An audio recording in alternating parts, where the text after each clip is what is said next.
Welcome to Files TV. We are back again with the latest gossip. Nyaya dziri kupisa dziri kutenderera pa social media. Chakabvondoka ku Zanupf, VP chiwenga oramba kuti idi aite third term yokuti aite president nekuti ari kudedzera kuti ndiye ari kufanirwa kupinda. Izvi zvakaitika mushure mekunge Chakabvondoka anga ari kurally akadedzera kuti 2030 idi anenge aripo, of which idi akadedzera kuti iye haapinde pa third term. Pane zvaakataura last time. See full video. Thank you. But important question. What do you see, your vision for the future of Zimbabwe? Well, look, I'm going for my second term. This is my last term.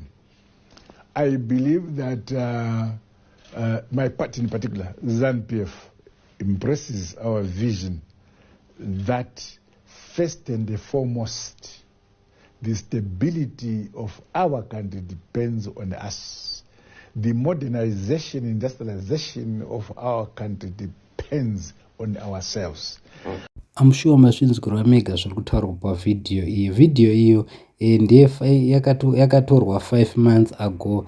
That is his last term. Akadedzera kuti iye last term yake hapana imwe term yaachabata, of which nezvaakudedzera kuti akupinda pa third term. Chakabvondoka ndiye anga achidaro achidedzera 2030 tinenge tiripo. Kana achidaro uchimeans ari kudedzera kuti 2030 anenge achikambena as president. Zviri kurambwa naConstantine chiwenga achidedzera kuti aiwa ndiri kufanira kupinda pachigaro. So handizi guys not kudi vanotaura zvinhu zvakawanda zvakasiyana siyana. Mumwe munhu auya akati third term project will be his downfall. He might not even finish this one.